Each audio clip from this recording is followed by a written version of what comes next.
people go through life doing things badly. Racing's important to men who do it well. When you're racing, it's life. Anything that happens before or after, it's just waiting. Matt Williams got a brilliant start from the third row of the grid. He's gone, he's hit him, he's straight off at the chase. And a half-second lead. Oh, with the sizzling car in the background. He has it. Oh, he's round on the last lap. There's a massive, massive accident. Next to the inside, what a move, what a move.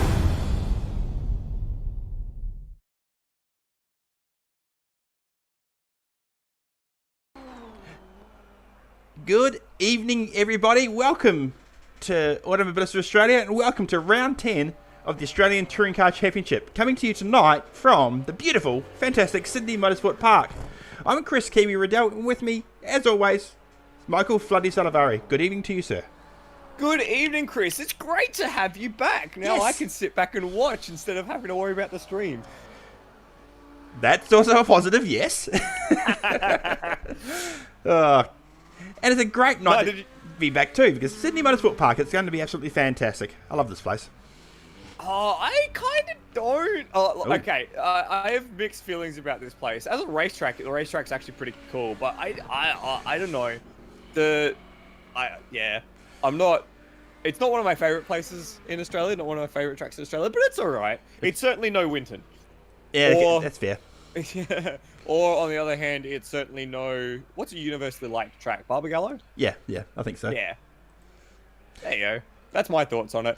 What is going to be important though is that with the combination of the very long straight and the high-speed flowing corners, we're going to see a different smattering of cars up the top of the championship, top of the racing tonight. And at the moment, it's looking like the HSVs and the Volvos are the cars to be in. Yes, if we look at the current testing, practice times, it's got Wazza, currently Wazza Spencer with the 131.1 with Damien Rasmus, and Hobson's down in third. And I want to mention Hobson right off the bat because he has got a night ahead of him. Yeah, we breaking news just ahead of the practice server opening tonight. Stewards ruling from last week. Those who joined us, not last week, sorry, last fortnight. Those who joined us last fortnight would have seen the incident between Brendan Hobson and Lime Mitch on the entry to pit lane, wherein Hobbo tagged the rear of the green Nissan, spinning it into the pits. That has earned Brendan Hobson a rear of grid start for tonight. So remember, he's already burnt up his loss round, where he DNF'd at Pukekohe.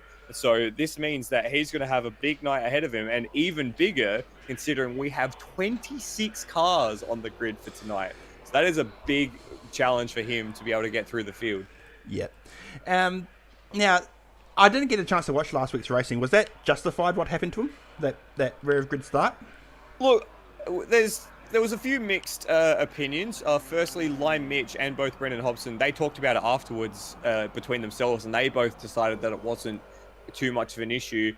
I think my personal perspective watching the race, I thought it warranted a penalty. It was an avoidable contact that resulted in a spin for the afflicted party, and could very well have changed the result of the race.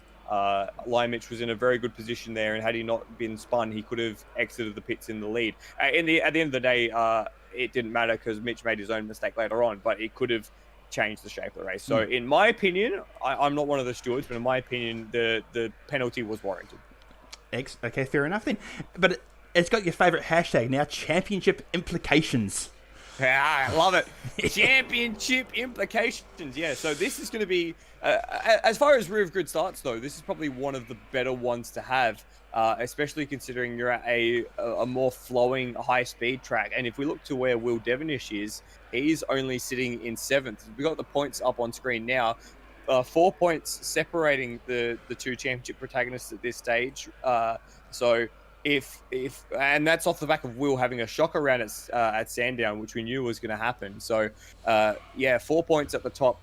Will's going to capitalize here, because if not, it's going to be very, very close coming into the last few rounds of the season. I think after this we've got Oran Park, and then the Bathurst round, which is non-championship. So with Hobbo, with the HSV strong here, Hobbo's got a chance to come through the pack, but it's going to be very tight to see how it all works out. And that flows nicely into the championship calendar because, as you mentioned, we're at the first round of our New South Wales swing. Sydney Motorsport Park tonight. 2 weeks' time we're going to Oran Park, which you've just mentioned to me is the last round of the point scoring. Yes. Yes. That's what I believe. I think we had Harvey join us in the booth last week to confirm that, which I think is a good decision considering that the Nissan, sorry, not the Nissan, the Sierras are going to have a distinct advantage down the very, very long straights to the point where the Mercedes might as well just not turn up. But yeah, Sydney Motorsport Park and Oran Park are going to be the ones to tie up the championship. Yep. And Oran Park, we've seen championship deciders there in V8 Supercar World, and it never leads to dull racing, so I'm looking forward to that. Oh, I miss Oran Park so much. Me too. That's such a good racetrack. Stupid housing. Why do people need to live? Why do people need to live in a house? Yeah, I know, right? Just live in a tent. I'd put a tent up at Oran Park and live there. No, I wouldn't. Yeah, you would. So it's going to be a cracking night of racing here at Eastern Creek. I've just put up on screen a few cars coming over the hill, and I think undulation is one of this track's strongest features. Yeah, go ahead, sorry. Just the rise and fall around Corporate Hill at the back of the turn 5. That steep incline coming out of the now straightened up bit out of 6. That hasn't worked as well as I expected. It's going to be a fantastic weekend night of racing. What's your favourite part of this track? Oh, there's a few good ones. I quite like the two. I reckon 3, 4, 5. That section. The sweeper coming out of the hairpin, down the hill into 4, and then switch back straight to 5. I reckon that's my favourite section of the track. I love the run. What I will say is, we both run blacks in practice. Really hard to get a good lap around here. Yeah, due in part to the flowing nature of the circuit, if you get out of the groove, you really struggle to get back into it. And as much as I dislike the changes they've made to turn 6, sort of straightening it out instead of having that little dog leg they had, it does make for a pretty good passing opportunity nowadays. So I guess you'd call turn 6 the point at the bottom. It does make for a pretty good passing opportunity. And yeah, if you fall out of the groove here, it can take a little while to get back in. So if we see packs starting to form, you might start to see someone lose 1 position, then lose 2, 3, 4, 5 positions in a row. Yep.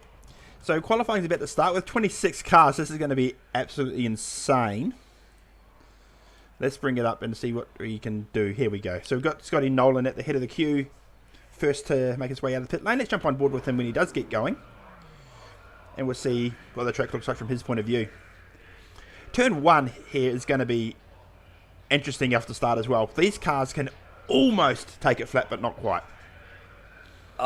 Yeah, I was finding in the BMW, which is one of the most nimble cars, that you couldn't take it flat. You really had to lift off. Yeah. So I don't know what you were driving, but I was driving the Mercedes. Okay, yeah, so same physics. Yeah.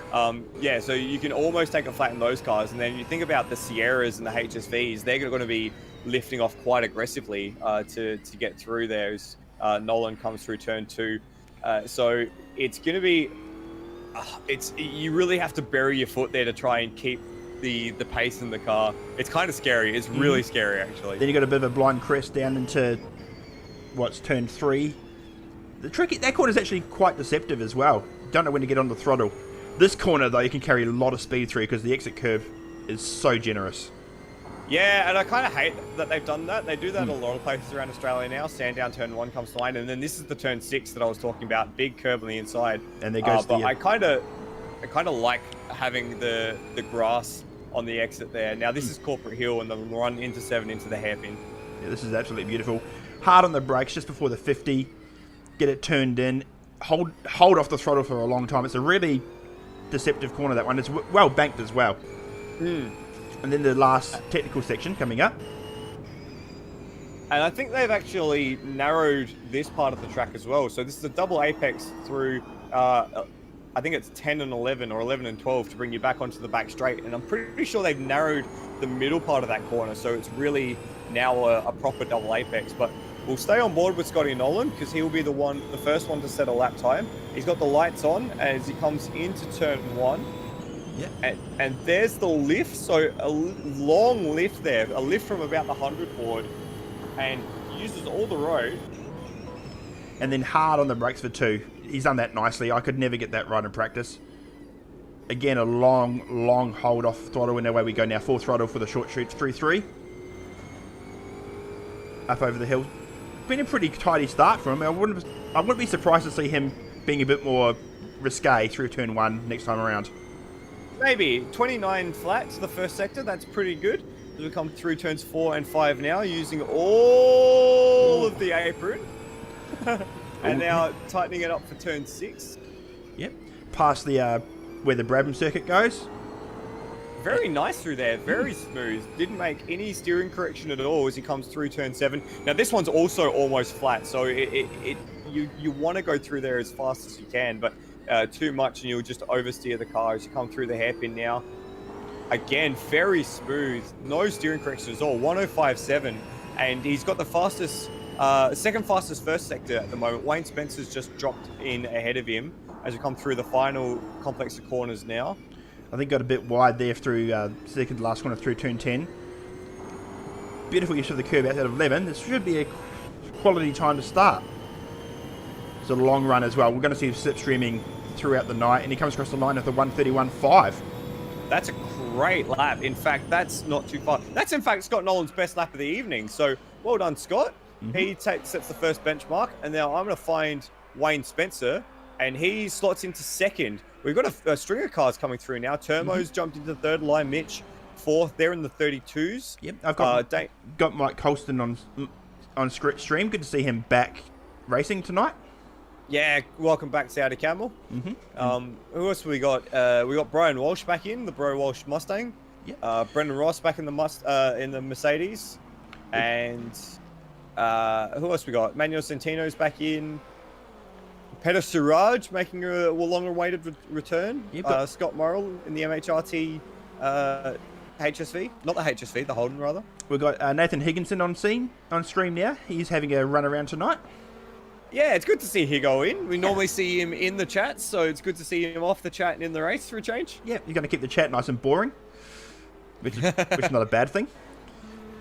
Means that there's one less thing for us to watch while the good stuff's happening. Yep, Hobbo's sitting in the pits. Obviously, he can't sit aside. Brock Harvey's just gone up to fourth.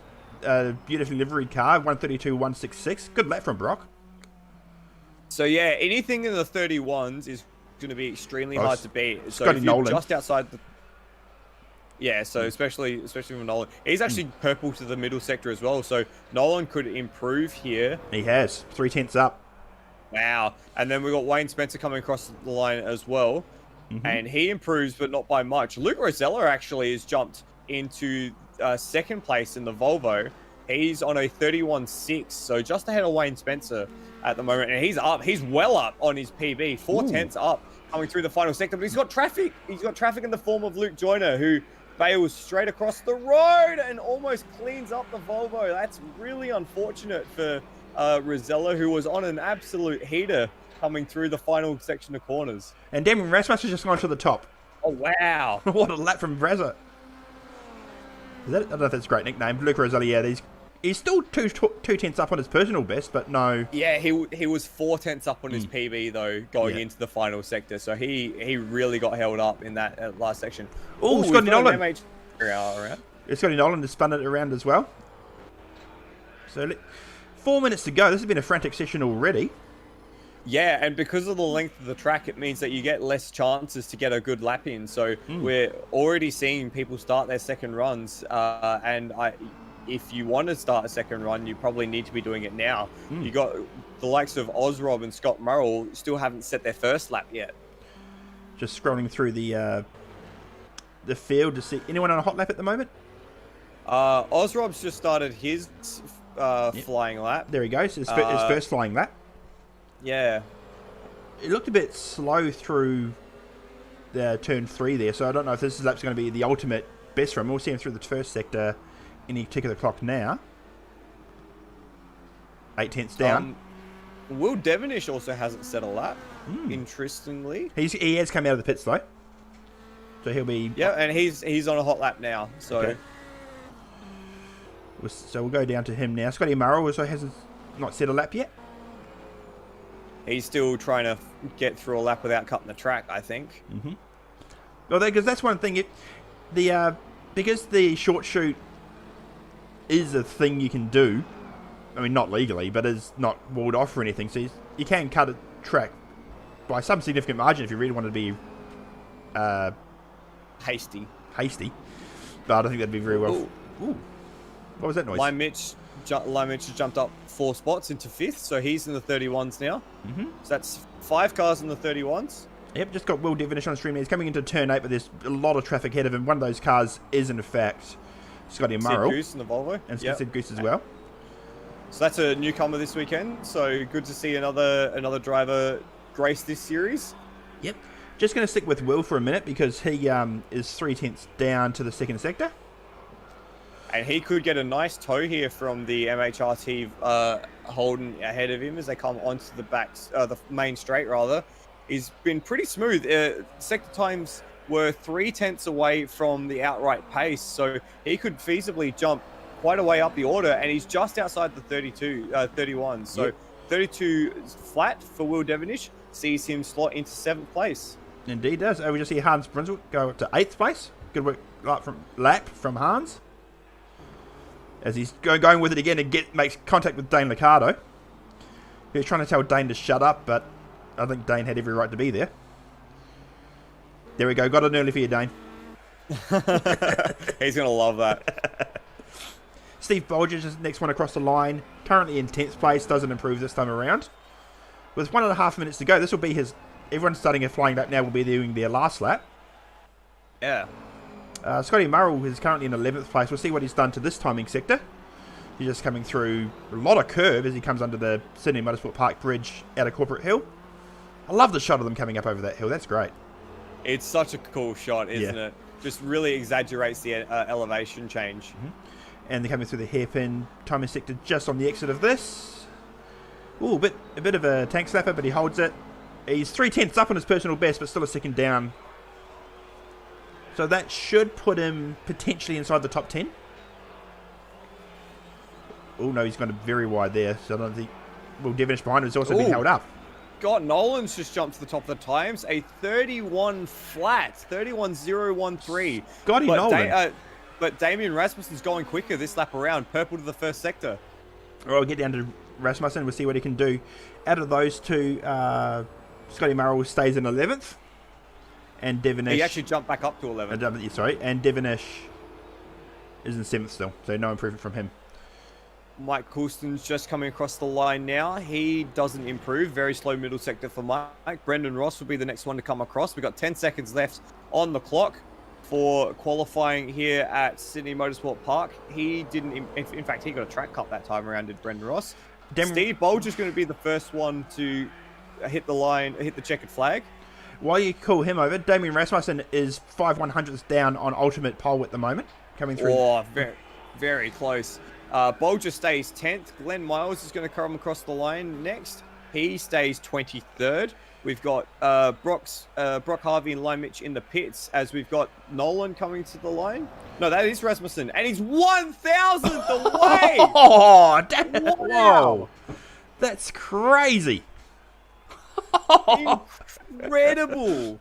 All right, I'm going to call the rest of the cars over. You do some math on that. How many centimetres is that? Far out. Okay, damn. As we see cars slowly crossing the line now. No improvement. Doesn't need to be from Scotty Nolan there. He's currently their pole sitter. Probably will remain our pole sitter. Luke Joyner's coming across the line. He jumps up to 11th. 2 spots going for him. Cam Rutledge coming into the pits. Here's Will Devonish. We'll see what he can do. Starting at 7th at the moment. He comes into the pits. He quits out of the session. Hans Brunswick next across the line. No improvement from himself either. Actually, it could have been his teammate going into the... Whoa! There's a nice spin from the 55 machine. Thank you. Put that on the stream. Well done. Turmo up to 7th. Good lap from Turmo there. And here comes Rhodey across the line now. No, that was Mike Colston, sorry, in 19th place. And I think that's pretty much everybody done now. I don't think there's anyone else on a hot lap. Okay, I'm going to try and do some maths. I got to remember how all this works. We also have no laps set from Peter Siraj either. Yeah, and I think that's a carryover penalty from something that happened earlier on this season. Okay. As well. 1,000th of a second. It's absolutely incredible how close that is. I am trying to do some math. So, Damien Rasmussen, or the speed coming across the pit lane, the main straight, when you hit the line, is 240 kilometers per hour. We'll call it 240 kilometers per hour. So that is, if my maths is correct, that's 66.6 meters per second. Mm-hmm. So if you times that by 1,000th of a second, that is 6 centimeters is the difference between Nolan and Rasmussen at the end of a lap. And this is, how long is this circuit as well? Eastern Creek? The circuit at Eastern Creek is just over 4Ks, I believe. Let me get an exact figure for you. If I push the right button, I can tell you. If I push the right button and get rid of the other thing, I can tell you. It is 3.930. 3.930. So that's 6 centimeters in 3,900 meters. So let's do some more maths because we're here. Might as well. Welcome to Math Chat with Floody and Kiwi, our new podcast series. Let's do 3930. Which is the amount of, let's try that again. 0.06, 6 centimeters, 0.06 divided by 3,930 meters as a percentage of the track. That is the difference at the end between Rasmussen and Scott Nolan. That is 0.000015% is the difference. Wow. Incredibly tiny margins. Jesus Christ. And far out. I didn't even pass the rest of qualifying after that. That was just okay. So what happened after that? Not much. Who else was on the front row? So not much really happened. So let's have a look. So Rosella was in third. He was 2/10 down. Then Wayne Spencer, fastest man in practice, he finished up in fourth. He's joined by Brock Harvey on... Brock Harvey will be in fifth, then Lime Mitch. Then Termo, Will Devonish down in eighth, Hans Brunswick in ninth, and Steve Bolger is your top 10. Damn, what? 1,000.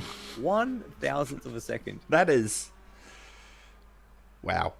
Oh, unless... Did Nolan improve at the end of that as well?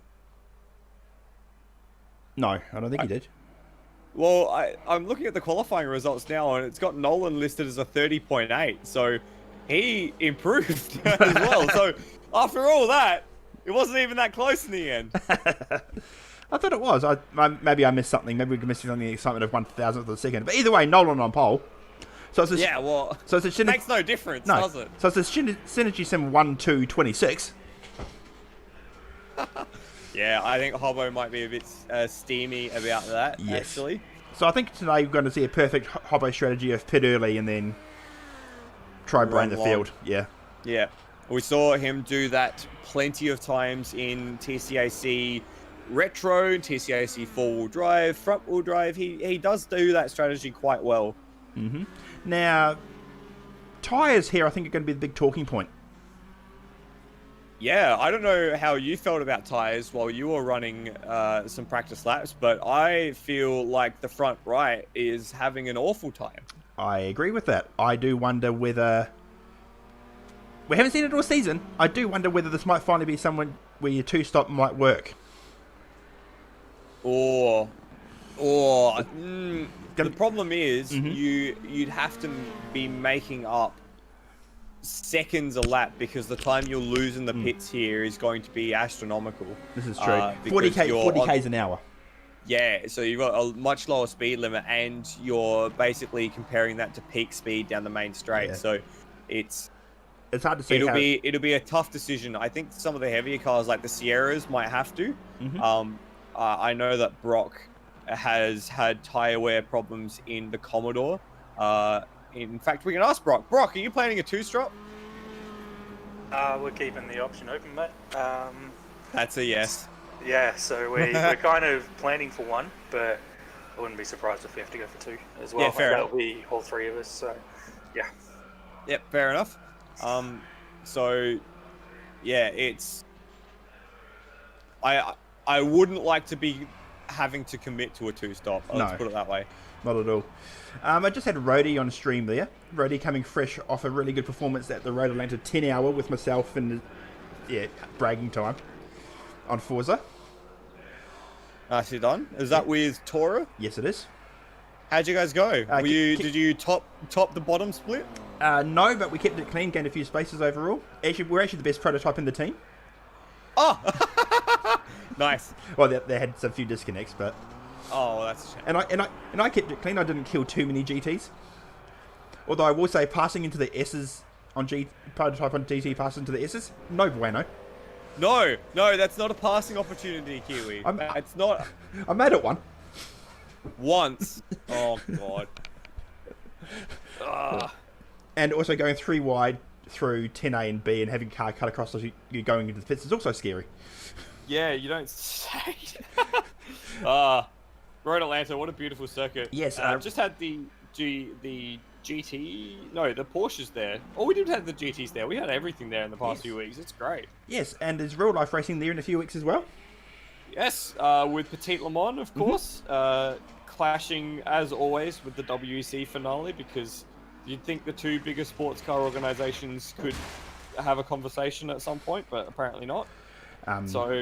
Indeed. Well, to be fair, WEC's got 2 P1 cars, so the casual fan might not watch that this time round. Yeah. Let's not talk about sports car racing at the moment because it makes me a little sad. Okay, let's talk. On the other hand, Le Mans was fantastic. Le Mans for those who were interested in Le Mans. It was fantastic. A great crescendo at the end there.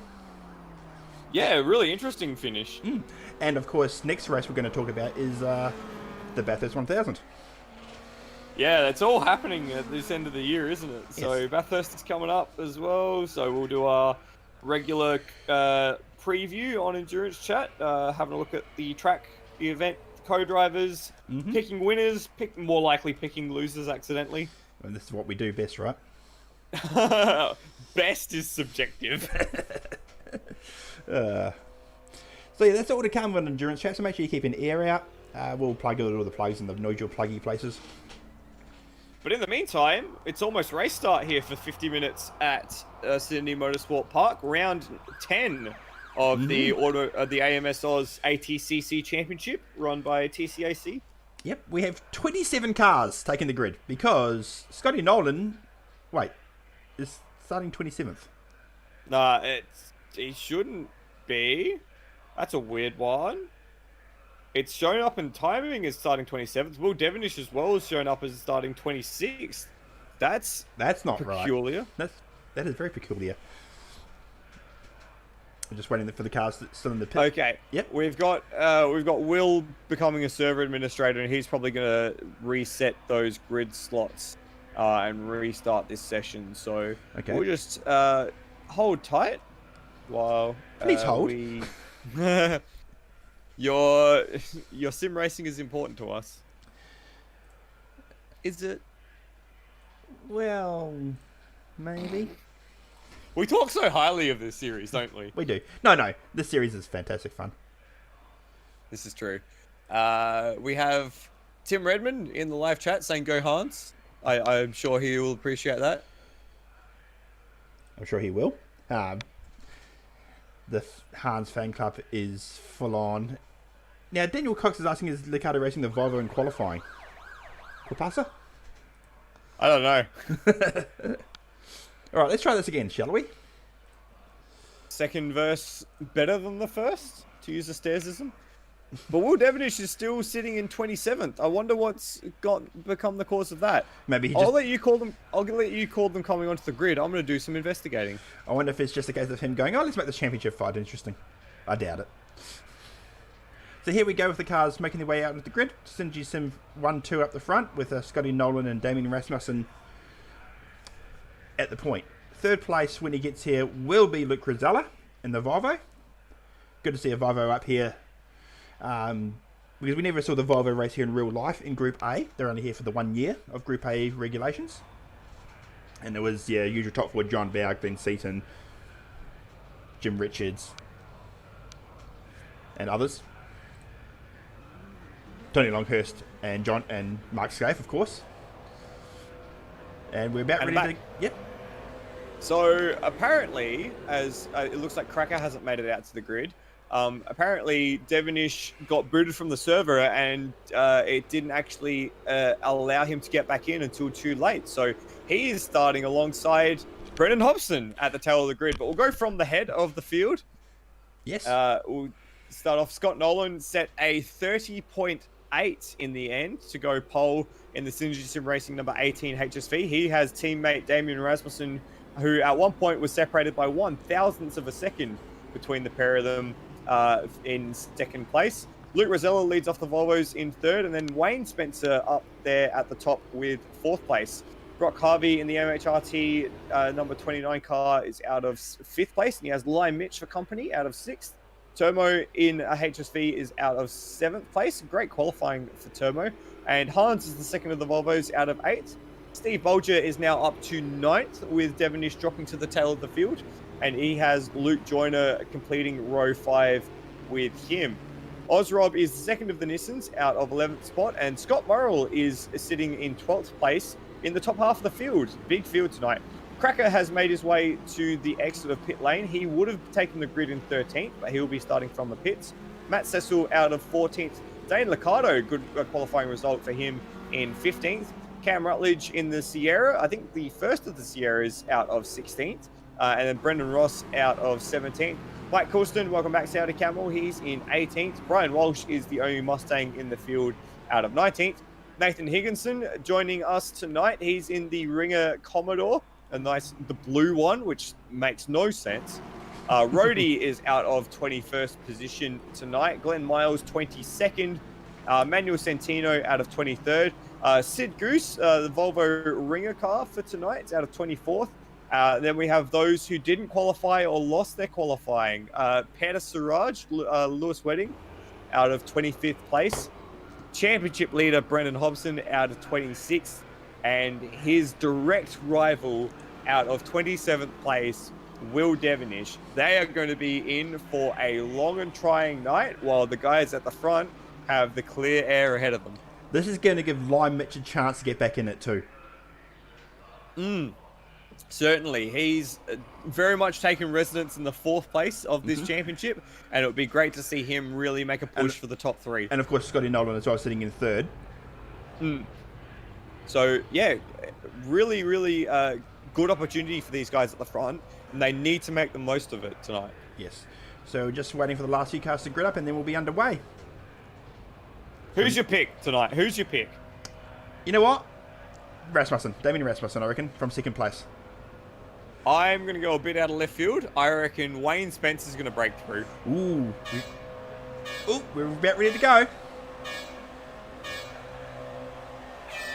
And we're away. Good jump from Damien Rasmussen on the outside of the front straight. He's going to get the whole shot here. Further back, 3-4 wide, the usual turn 1 fan out. And yes, Rasmussen's got the jump on Nolan. The two Synergy Sim Racing cars have already broken away, and it's Brock Harvey who's jumped into third there, and he's got Turbo behind him. Great start from Turbo as they all file into turn 2. Oh, Rasmussen's gone off. Rasmussen's gone wide, as is Harvey. So it's Nolan now. Harvey manages to hold on for third. Lime Mitch is wrapped around the outside to jump back into fourth place. He's up 2 spots. Luke Rosella down 2 spots, and then Turbo, Hans, and Wayne are fighting over 7th and 8th. And then it will be Scott Murrell and Steve Bolger complete to top 10. Ooh. Coming through turn 7 now. Ooh. Just watching the field stream through. We've got away with that one there. I think relatively clean. Oh, we have a crash. Who was that? I don't know who that was. I'm not sure. Haven't seen yet, but they're fanning out into turn 6. And Hobbo, is that Hobbo already up 11 spots into 15th place? That is crazy. I would love to have seen the onboard from his start. In fact, I'm going to go back and do that while you keep commentating on the race. I just got him going around the outside of everybody at 6, so that's going to help. That's a crazy start from Hobson. Further up the grid, Hans Brunswick's now down in 9th place on the outside of Brock Harvey, who's actually had not a good, fantastic start. Leaves Hans well out, and it's going to give Steve Bolger the chance to get on the inside, comes through the final corner and gets that move. Now it's a drag race. Can the little Beamer get in the slipstream of the Volvo, use that massive hole that's going to be punched in the air? No, he's 4 away now. So up the front, Scotty Nolan with a good 2/10 of a second lead over Brock Harvey. Lime Mitch in 4th. Luke Rosella 5th, Turmo 6th, and we're going to have Spencer down to go 3 wide in turn 2. And Turmo bails out of that wisely, and Spencer gets the move done. Oh, no, he doesn't quite get it done. Hans Brunswick fights back. Oh no, Luke Rosella fights back and keeps the place for now. Brief yellow flag, it's gone away already. This has been a great opening exchange. Yeah, it's been an absolute cracking. We're only on lap 2. We've got 45 minutes of this left. So Hobbo he's now made his way up to 12th place. His start was phenomenal. The field basically all tripped up over each other going through turns 2 and 3, and he just managed to file his way through and make all those positions up very neatly. So well done from Hobbo. He's almost on the edge of the top 10 already. That's crazy. As we see the Trinity Sim Racing go 1 and 2 through turn 8 hairpin. Nolan opened the door slightly. Rasmussen can't force his way through this time around. I think Nolan just got a bit of wheel spin on the exit of the hairpin, which is easy to do because that is a first gear corner, and you can light it up real easy in first. Exactly. It's almost inviting you to take too much speed through there as they come back onto the main straight. Rasmussen and Nolan. Rasmussen sitting in the wheel tracks of the Synergy Sim Racing team car. Not quite close enough to make a dive just yet. Had to lift off just a little earlier. In fact, they're on the brakes through turn 1. Yep, going to jump on board with Rasmussen. I reckon he's going to have a lunge down here. Oh, nope, not this time round. Instant commentator's curse as he gets 2 wheels on the grass on the exit. But Rasmussen... He's not the only one there. Luke Joyner as well, a bit further back, also got in the grass. Peter Suraj, Matt Cecil, Brendan Ross bowled a wide down there at turn 1. They're fanning out a bit further down the field. He's actually made that work for him. We've got a spinner as well. Luke Joyner spun it in the middle of turn 2. So he's dropped down from 10th place. That's a shame for him there. I'm just looking at Dan Licardo's car. That's actually a really nice livery on that. First time I've seen that. Don't give him too big a head. Peter Saraj also gained 11 spots from the start. Not bad from Mr. Wedding there. And Devonish is up 10 into 17th. So he's trying to get Matt Cecil here into turn 6. And gets that job done nicely. And I think Higginson was going to make the move to stick as well. Yeah. Devonish might also round up Brendan Ross here as they go through turn 7 and 8 as they all fan out. Yep, there goes the dive. Ross gives him room. And that's another one in the books for Devo. He's up to 15th. As we see Brendan Ross out well wide of the hairpin. Plenty of tarmac, though, to get away with that in terms of any car braking damage. But Devonish now 4 spots already behind Brendan Hobson. It didn't take long, did it? No, not at all. That's crazy. But up the front, we get up the front now as we get through turn 2. Not close enough this time, but Rasmussen has actually bowled a little bit of a wide. I don't know if he intended to go quite that wide. Nolan just slightly breaking away now, 4/10 of a second up. These two have pulled away from Brock Harvey, though. Absolutely. Not by heaps. It's only about 1.5 seconds. So we've seen bigger gaps in shorter amounts of time. Interestingly, though, the gap from this pair to Brendan Hobson is only 7 seconds. So we'll keep tabs on that. Yeah. Because that might be an interesting point of difference throughout the race. I've got... Go ahead, sorry. No, you go. I was going to say I've got eyes on Scott Murrell, who sits in 8th place, because he has a little bit of a train forming behind him in the form of Turmo, Hobson, and Steve Bolger. Yeah, the Scotty Slinky in full effect. Scotty Slinky, god damn it. I'm embarrassed that I set you up for that. I was going to say about Brock Harvey, that's going to put him in a really interesting strategy spot. Yes, especially if he's planning or requiring a 2-stop, as Rosella almost sneaks down the inside of Lime Mitch. The last thing I think he would want to do... Whoa, Hans! Woo! Hans was all hands inside the cockpit there. Ooh, boy. Yeah, that was a big one. He managed to just reel that in. Yeah, back to Harvey, and to an extent as well, Scott Murrell. If they're in a position now where they can conserve, and I think Harvey's got a little bit of a gap on the battle pack, which is now Lion Mitch, Luke Rosella, and Wayne Spencer, who are tripping all over each other. As they're doing the same further back. It's hard to keep eyes on everything here. Wayne Spencer around the outside of 5. He can't make that stick, can he? Oh, but it comes back to him in the next corner. Is he going to get it done? Yes, he does. Luke Rosella uses all of the road, all of it, and then some. He's going to have the outside for turn 6, though. He's going to go deeper under braking. The HSV has the inside there. They're still side by side. Next up is Corporate Hill, over the top of the hill. You can't go side by side through here. Surely not. They've done it. They managed to make it work just. And then they're going to give Rosella the inside to the hairpin? No. Wayne finally shots it down. So while all that was going on, Hans has also lost a position to Scotty Morrill. So he's actually gotten on top of the Volvo there. And it goes back to what I was about to say. If you're in a position where you can conserve a bit of tyre space like Harvey is with that group battling behind, you might be able to eke out a one-stop. For Morrill, who's battling cars, who's heading up this battle pack, it's going to be much more difficult to conserve anything in the tyres. So he might be forcing himself onto a two-stop, which may give him a license to drive a bit more aggressively as he has to run a little wide because the Volvo stuck his nose down the inside of turn 1. Now they're going to go 3 wide here, I think, with, we've got a yellow flag, and it's Wayne Spencer. Wayne Spencer at turn 2 has gone around. Ooh, and Hobbo's actually gone into the back of Morrill, and Morrill's round. Oh. Oof, that wasn't the greatest move, I don't think, by Hobbo. Put him in 8th currently. I want to get back on board with him if we can. Oh, it was a bit of a Constantina there because Morrill was giving Hans the touch up, and then all of a sudden it was into the front of the car behind, and then into the car behind into the back of him. So yeah, Hobbo just kind of got checked up there and had nowhere to go. Yeah. And Turbo's around from 8th as well. It's all happening here at the SMP. Turmo just looped that on his own, I suspect. Now he's just waiting. He's sipping a lot of time because there's nowhere for him to get through the traffic to turn it back around. He'd almost be better spinning it out to his right and trying to get alongside that way, but he might just be completely stuck here. This is killing Turmo as he just sits there. Now he's going to let Manuel Centeno go by as well. Ooh, that was Brian Walsh who just went stage right, tried to take the Gardner circuit or the Brabham circuit. The Brabham circuit. Yep. Oh, and we've lost Brendan Ross as well. Brendan Ross has ended his race in the wall.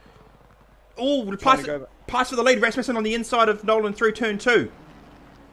Nope, gets. He's almost sputtered himself. He hasn't got it. He hasn't made it stick this time. He's gone way too early on the gas, and whew. What's happening here? Okay, so we're 10 minutes in. Let's just see if we can get a bit of a snapshot here. We've got this battle out front between Nolan and Rasmussen still raging on. Harvey is less than 2 seconds behind, which is a fair result for him so far. Then Luke Rosella and Lion Mitch squabbling over 5th. Spencer, who spun out of that battle for 5th, now leads Hans and Brendan Hobson for 8th place. For 5th, 6th, 7th, and 8th. Steve Bolger is running a lonely race now in 9th. Morrill's recovered to 10th. Devonish and Peter Siraj are 11th and 12th. Then you've got Luke Joyner, who had that spin early on. He's down in 13th. Higginson's doing well up to 14th. Osrob, Matt Cecil, Cam Rutledge, Rhodey in the top 20. Mike Coulston, Dane Liccardo rounds out 20th. Dane hasn't had the best run so far.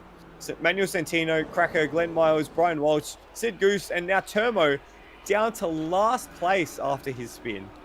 That is so unfortunate for Turmo. He had made a really good crack at the start as well. Yeah, really unfortunate. And that's unfortunately something Turmo needs to iron out of his races. He seems to always have that mistake in him. He's got some great outright pace, but if he's not able to gain that consistency and not make mistakes that will take him out like that, he's unfortunately not going to get as many good results as he'd probably hope for. Whew, what a first opening few laps. And that's why I love this place. You can say that again. We're starting to see some personal best lap times come through. I think last lap around, Luke Rosella, Hans Brunswick, Steve Bolger, Will Devonish all set personal bests. So they're starting to find something in the track and find some rhythm, which is beginning to help these drivers through the field, and also these guys are beginning to get out of some battles as well. Now, which is probably helpful. I've gone down to Hobson in 8th. He's about to stick it down the inside of Hans Brunswick for 7th, but not this time around. Hans sort of shuts the door. Hobbo's found the first 8 laps easy in terms of traffic. Now he's got to struggle. He's into the big guns, but every position he can get above Will Devonish now is vital. Yeah, and it's the law of diminishing returns here. That gap we said between the battle for first and Hobbo a few laps ago was only 7 seconds, and we'll get a lap time around now, and it looks like it's out over 9 at this stage. They go a little wide into the final complex of corners. At the same time, though, 9 seconds is not huge. 10 seconds is starting to get a little more difficult, especially when it's on cars that are your teammates, so effectively the same sort of speed. And we have seen the same sort of speed. We've got Wayne Spencer setting the fastest lap of the race so far. What a quick lap from him, 132. And I guess from Hobson, if he wanted to pit now, he'd come out well down, even well behind Rhodey. Yeah, it would be quite well down as Hobbo tries to take a peek at Hans's rear.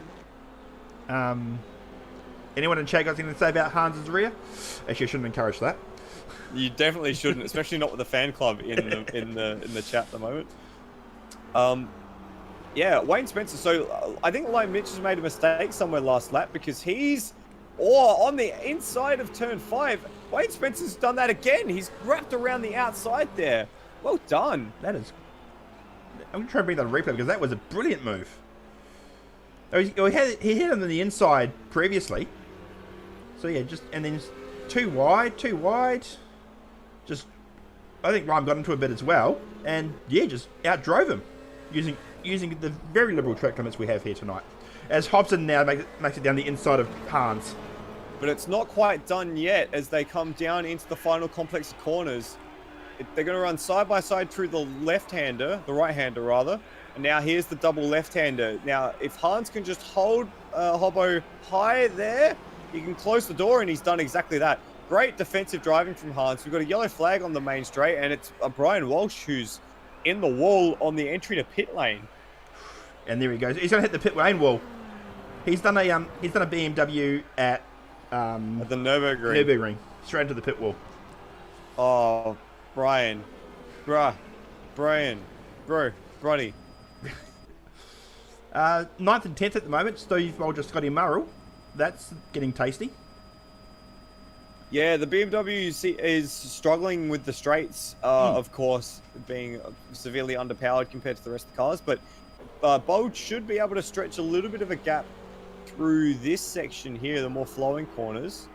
I'm still trying to keep an eye on this 5th, 6th, 7th, 8th group, because you've got almost 2 different battles happening here. You've got Wayne versus Lime, which Wayne seems to have already broken the back of, and then Hans doing a great defensive drive versus the charging Hobbo HSV. We've got in the chat Tim Redmond saying, go Hans's rear. So, look, didn't need any encouragement. Just watch out for these door fumes. Oof. That was incredibly harsh. That was a funny fart joke. You did well. And that's why we're not TV broadcasters. Has Hans just lagged out? Nope, my stream has for a second. That's fine. We've got safety a safety car. Safety car. I wonder why that is. I think that might have been for Walshy potentially. As I'm having lag problems as well, it seems. Yeah, and there's the safety car. Yeah. So I'm going to go back and see. And we've got a bunch of pit lane grabbers. So we've got Wayne Spencer in the pits, Liam Mitch in the pits, Brendan Hobson in the pits, Scott Murrells, Will Devonish, Peter Suraj, Steve Bolger in the pits as well. We've got green.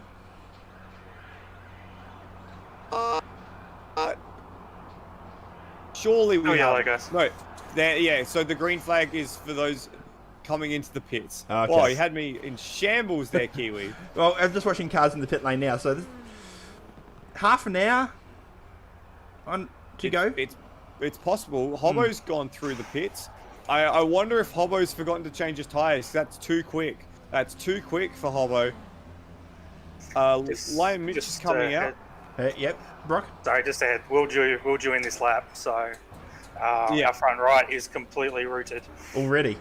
Yeah. So 2 stops probably for you guys then. We don't have a choice. Yeah. Yeah.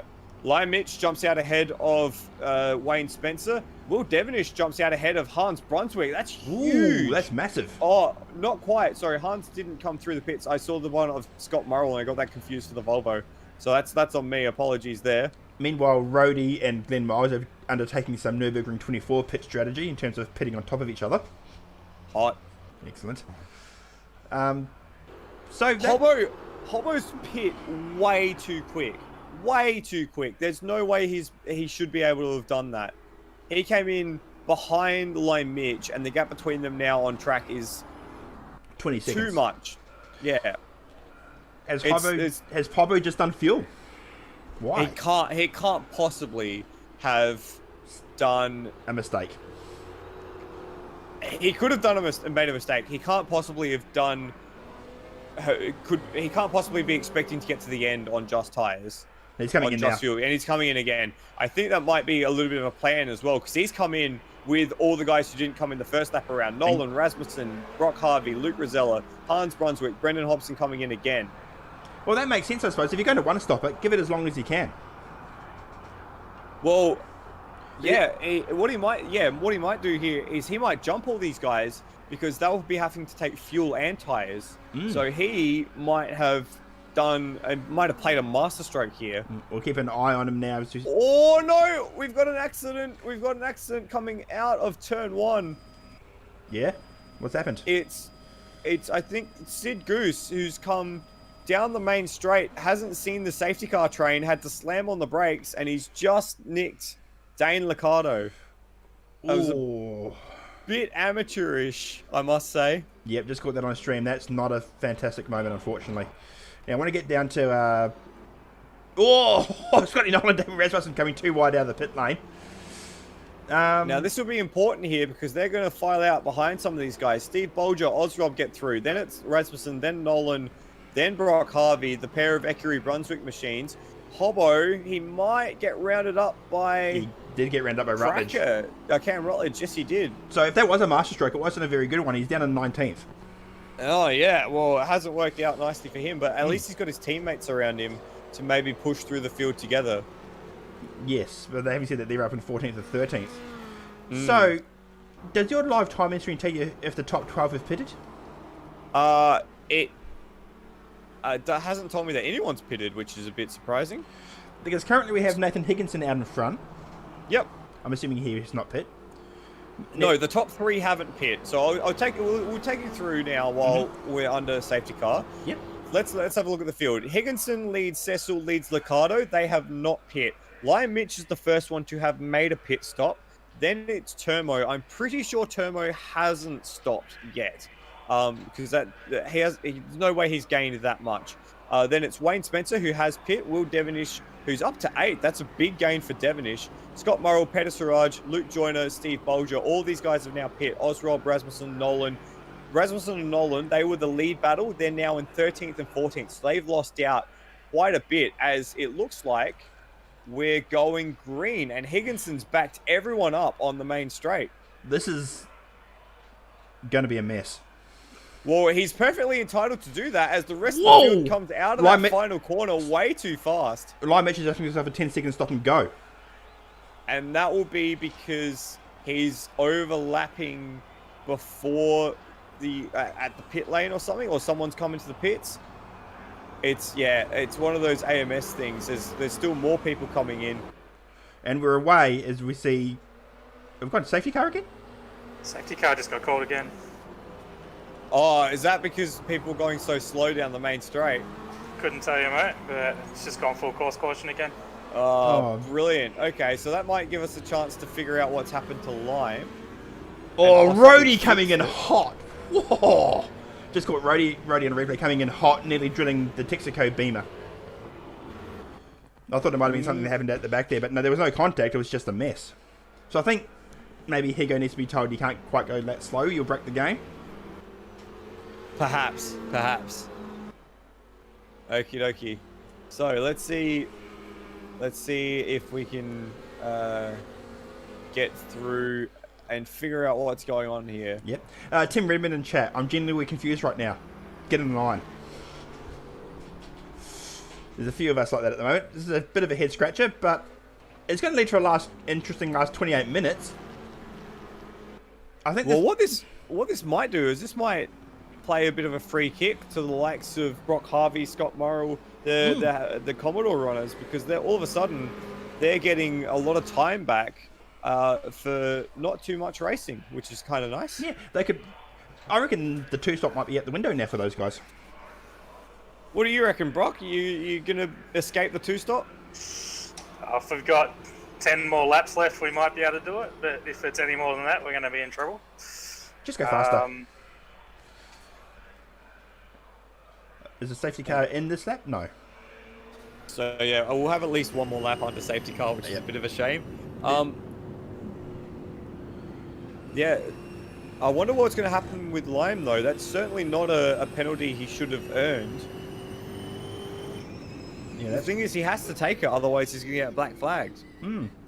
The train still hasn't come up to the safety car itself yet, which just came out on track. There it is, coming through turn 3 now. Just watch this field snake through. And this might allow the guys like Higginson, Cecil, Liccardo to come into the pits and get their stop done. Unfortunately, they're going to lose a lot of track position, but in terms of outright time, they're going to escape here. They are. And if I was Termo, I'd certainly come into the pits now as soon as possible. As we see the Saudi Campbell in the pits now. This is... Yep. And, well, I don't know what I was saying. I lost my train of thought. But, Hans has cost himself... He's down to 17th to hit behind his teammate as well. So the Volvos have lost out spectacularly as a result of this as well.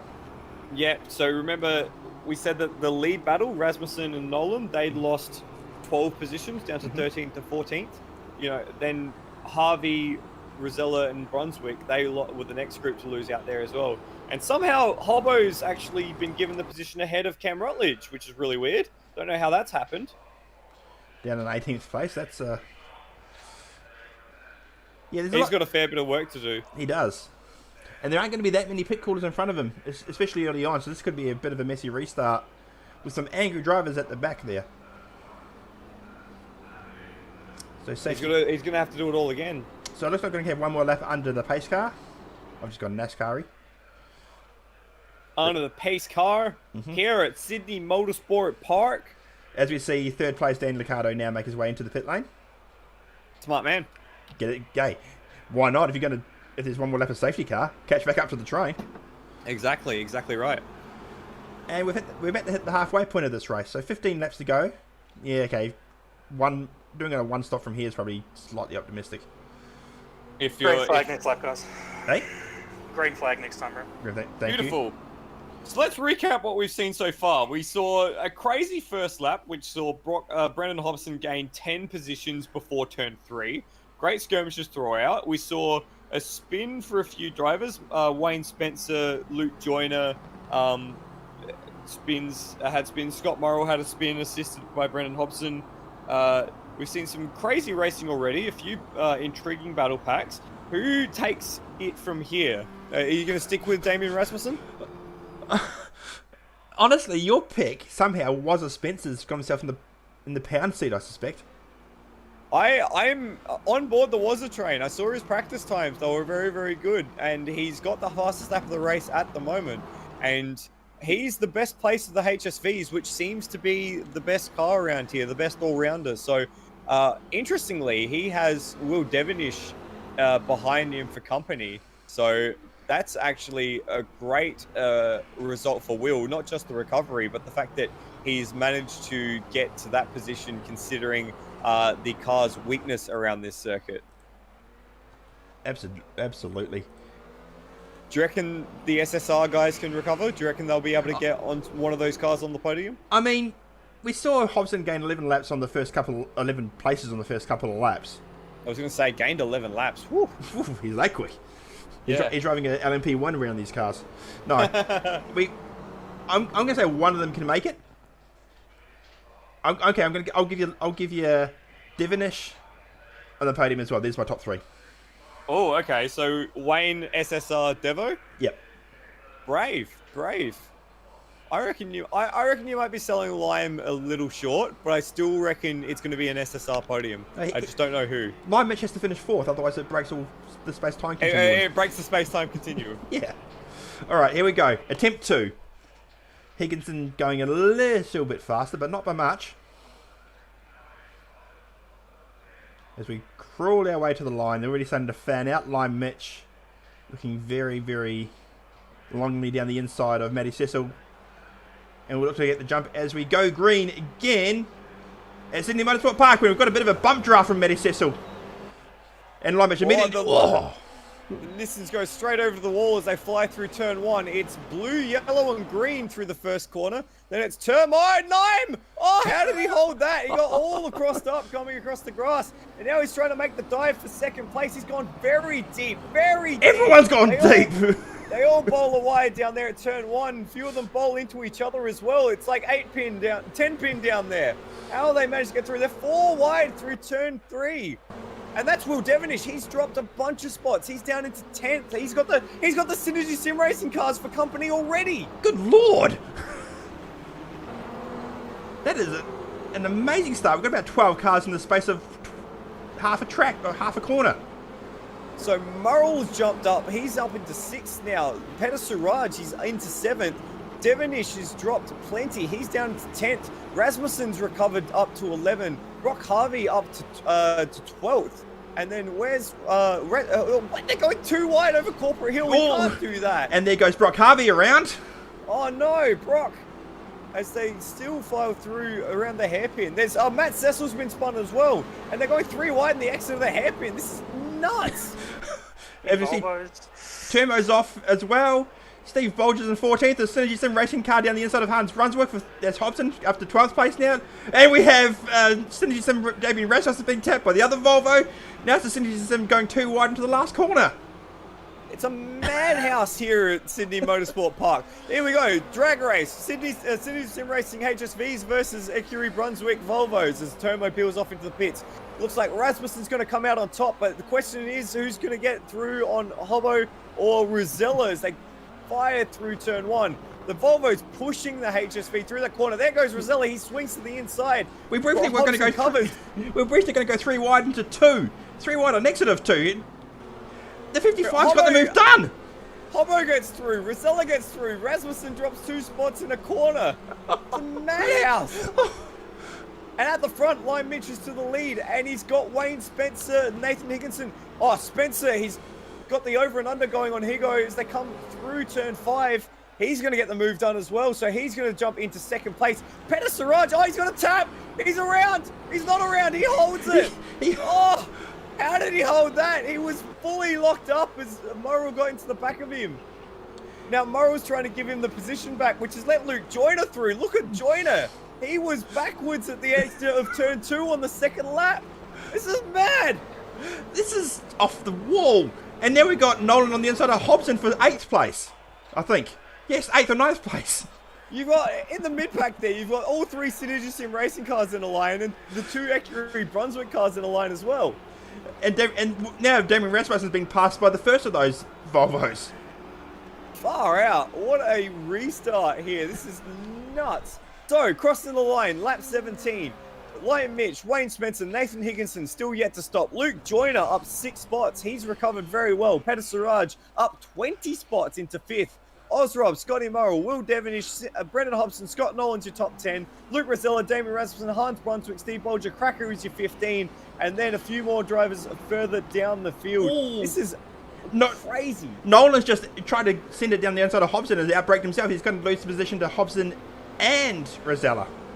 Oh, this is going to be difficult here. Side by side coming out of turn 3, down the hill into turn 4. Can Rosella shut the door?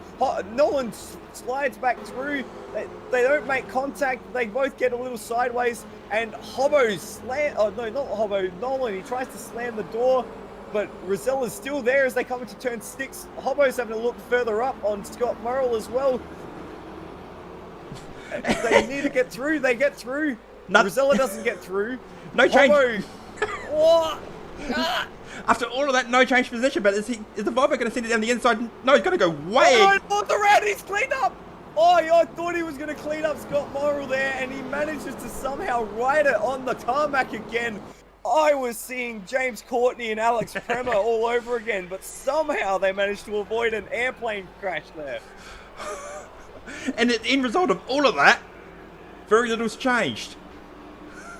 What has happened, though, is Hobbo's put some distance between himself and that battling group. He's got Scott Morrill between him, and he's right on the tail of Will Devonish now as they fight down the main straight. And Hobbo's up front, peeled out. and out front, Wazza is going to make a move down the outside of turn 2. That's really optimistic. No, he can't get it done. He bowls a wide.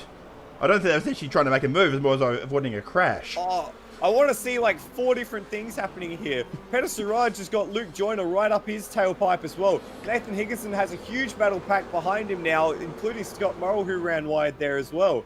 This is just absolutely crazy stuff. That train's 5th to, was it 12th? 5th to 14th. Bloody 10 cars between Nathan Higginson and Steve Bolger as Ozrob holds up Bolger. Hobson's gone around the outside of Devonish and now down the inside of Ozrob in those 2 corners. And Devonish is going to go down the inside as well. Oh, Rob runs him to the inside. Now Nolan's buying into this as well. He's gone around the outside of Corporate Hill. Can he get the dive into the hairpin? Devonish tries to shut the door. There's contact further back. Higginson's gone around. Higginson's around. The Equerry Brunswick mobiles make contact with each other. Higginson, unfortunately, gets turned around there. That'll be one for the stewards to look at later. Now Devonish gets it go down on back to the Nolan. front. No, let's go back to the front. Let's go back to the front because Wayne Spencer has a eyeful of the Lime Mitch mobile down the back straight. He goes to the outside. Lime covers to the inside. They're going to go side by side through turn 1. Lime holds him up on the apex.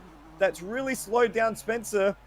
And that's going to prevent him from making a dive. Well done. No, it's not. No, it's not going to prevent him doing anything. He dives. He gets it.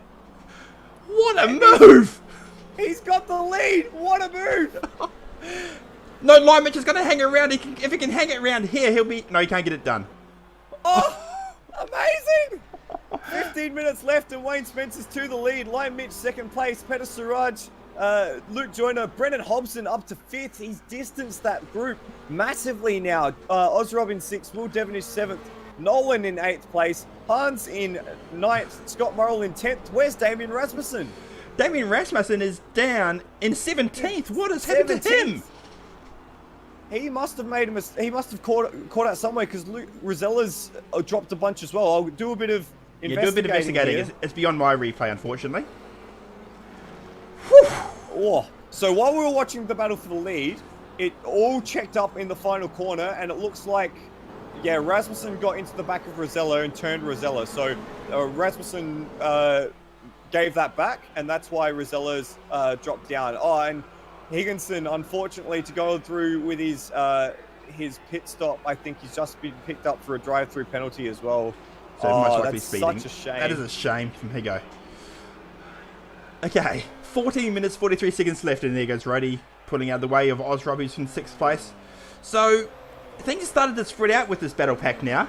Scotty Nolan getting the draft and going to make a move into turn 1. Devonish is nice and kind, falls in behind. That's Luke Joyner there that falls in behind. Scott Nolan actually set the fastest lap of the race last lap around, a 32.6, as Hans is having a look at Devonish here. This is a tasty battle pack still. Nolan, Devo, Hans, and Morrill. Do you reckon we can be brave enough to leave all of this and try and do a recap of the field? Do you reckon we can be brave next lap around? We'll try. Oh. So was it? Yep. Devonish made contact with the rear of Scott Nolan there coming through turn 5. Tried to fire down the inside, just clipped the rear. Lucky that Nolan didn't end up going around. That's going to get Nolan a bit hot under the collar. We know he's a very proud racer, but he will certainly give it back if someone tries to tag him up. And look, he's in 4th place. Brendan bloody Hobson, again and again. He just has a way of doing that every single time. Okay, are we going to be brave? Let's be brave. Let's be brave. As we... Oh, Let's be brave. Wayne Spencer coming across now. He's already pulled out 1.5 seconds as he comes across the stripe. This is a shitty camera. So put it at the entry of turn 1. And he sets the fastest lap of the race as well. Oh. So 32.4 for Wayne Spencer. There goes Lion Mitch. That's Manuel Centeno lap down. And then Peter Siraj, Brendan Hobson, Scott Nolan, Luke Joyner. Then that's Hans Brunswick, Will Devonish, Scott Murrell, Brendan Hobson. No, that can't be Brendan Hobson. No, that's Scott Nolan. Then that's Steve Bolger. Dane Liccardo up into 11th spot. Brock Harvey, Luke Rosella, Ozrob. Then I've kind of lost. There's Rasmussen, Cam Rutledge, Mike Coulston, and Cracker. Mm-hmm. And I've completely lost where I am. Basically, there's cars on the track. It's just been off the wall. There's cars everywhere. It's been off the wall. Our brains are just mush. I've gone to the third place battle because Hobson's right on the back of this Peter Siraj Sierra. I don't think it'll be long before Hobbo gets his move done. And Lewis Wedding isn't in the championship fight either, so he's got a bit to play for. He was looking forward to Sandown as Hobbo dives down the inside there, gets that done very nicely. Sierra really didn't have too much to fight with. Now, Wedding's going to try and hold in here and see if he can stay close enough to get the run down the back straight. Or the main straight, rather. Every straight is the main straight. The only straight is the main straight. Hobbo goes really wide there. That's actually going to invite Wedding back up the inside, and the Sierra could get the power down and make that position back. I was about to say... Go ahead. I was going to say, there's simply some guys have taken a lot of liberties with that corner. They are actually running it out really wide, just consistently, as their racing line. So, I don't think we should be too shocked by that. He's just got the ponies down the front straight anyway. Yeah, nicely done from Hobbo in the end. Is Wedding going to be brave enough and dive? No, he doesn't. New fastest lap. Luke Rosella down in 12th place in the Equerry Brunswick Mobile. He's just got his way through, I think that is Brock Harvey. So Harvey recovering a little after his battle with the Volvos earlier on. And still a very mixed field. Yeah, Will Devonish hasn't really done anything from 7th place still. Yeah, he's stuck in a battle with Hans. Oh, no, he's not. He's around. Will Devonish makes a mistake in turn 5 and goes around. And he's dropped down now to 9th. You put the mocker on him, Kiwi. Oh, I've got to stop doing that. Sorry, Will. Nah, you don't. Commentator's curse is the best part of being a commentator. Exactly. So just having a look here.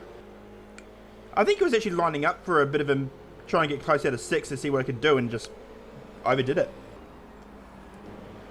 As we see Luke Joyner running well wide out of the hairpin at 5. Or, sorry, not 5, 9. 8 is actually the hairpin. 8, 9, same number. This is actually only an 11 corner track, if you can believe that. Yeah. Peter Siraj has already dropped 1.5 seconds. Luke Joyner might get him at this rate with 10 minutes to go. It's possible, and Joyner's got Hans for company as well. So Joyner, he was one of the big winners from the pit sequence because he had a spin very early on the race. And then with Higginson backing the pack up behind, he was able to sort of skip away ahead of that group. He's got Hans for company now. Hans takes a look to the inside, dives very hard to the apex. Can he get it done? As that's Scott Nolan, I think, in the background, taking the scenic route through turn 2. And so Hans gets the move done for 5th. He's getting a little touch up from Joyner for his troubles. In fact, Joyner's not giving up here. He's trying to go around the outside into 5. That is... Or 4 and 5. That is a very ballsy place to keep it. And yeah, nearly gets far enough at the 6, but not quite. And just behind, did Devonish try and do the same thing to Nolan? And lose out?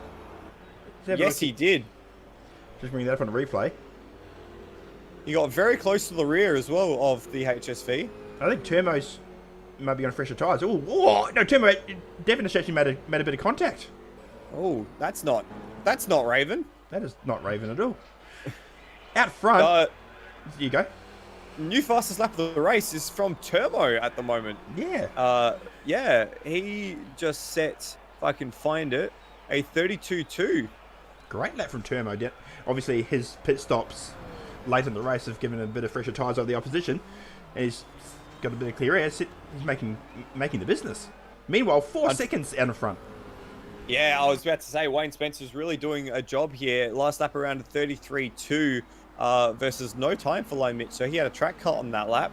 Hobbo was the fastest of that top group at 32.8, but he's still got a bit to catch. First Lone Mitch, and then of course Wayne Spencer. So that'll be an interesting one to keep an eye on. I think we've just lost Oz-Rob. Have we? Yeah.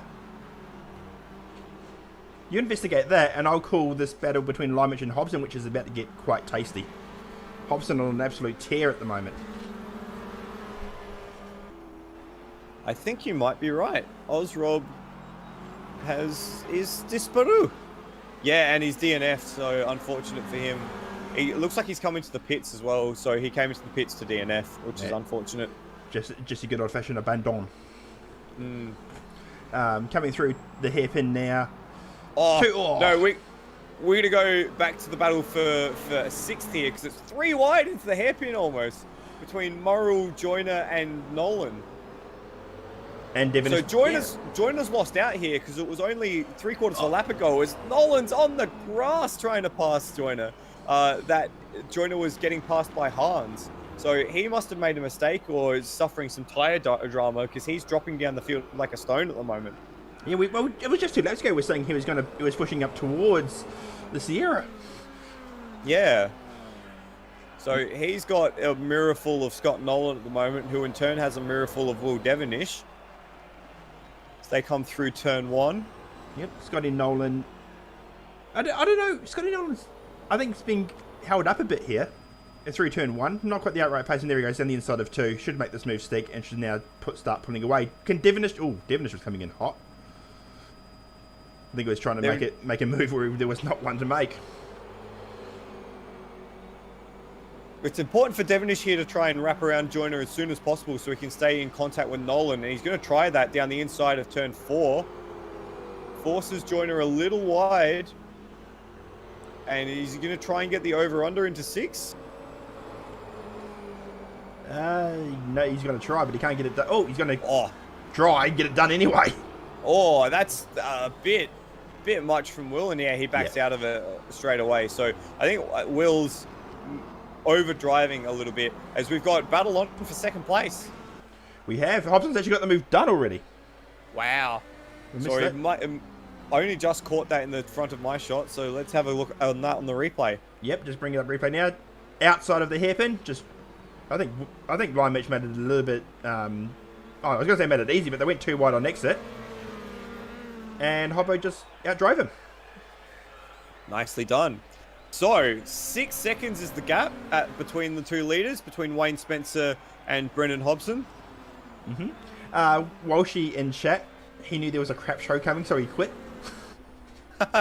Yeah, fair. Yeah. So 5 minutes to go. Wayne Spencer doing what all delivery drivers do and drive really, really fast. We've also just missed Scott Nolan make another position. He's now in 6th place, pole sitter. He's made a position over the other Scott Morrill. And then there's Glenn a couple of laps down behind them. Oh, Rosella is driving the wheels off of that Curie Brunswick mobile, trying to get onto the tail of Devonish and Joyner in the battle for 8th place. Now, remember, last lap around, Devonish had a go, and he's done it again. Bigger go, and he's tagged Luke Joyner and spun him around. That's definitely not on. Devonish has been trying, we said he's trying too hard and driving too aggressively, and that's contact he's made again at turn 5, and this time it's affected another car. I'm not sorry, that's too much from Will. I think he's gotten a bit too hot under the collar there. I think so. Thankfully, he's only really cost himself a massive amount of time.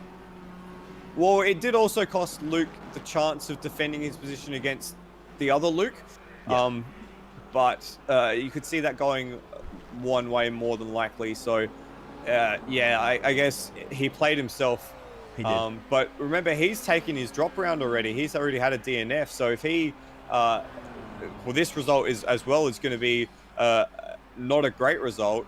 I wonder if watching the Synergy Sim Racing HSVs pull away has just forced him to overdo it, because he's certainly overdone it there. That's very, very likely. As I'm looking at the battle for 4th and 5th between Peter Siraj and Hans Brunswick, they're nose to tail, and they're both getting their tails out through 2. Those tyres, shot. Just a quick update on the lead battle. Last lap around, Wayne Spencer 33.2 versus a Brendan Hobson 32.7. So half a second down, but there's not enough time for Hobbo to go at that pace. No, there's only 3 laps left, most likely. Exactly. So yeah, I think it's going to be a 1-2 Wazza Hobson.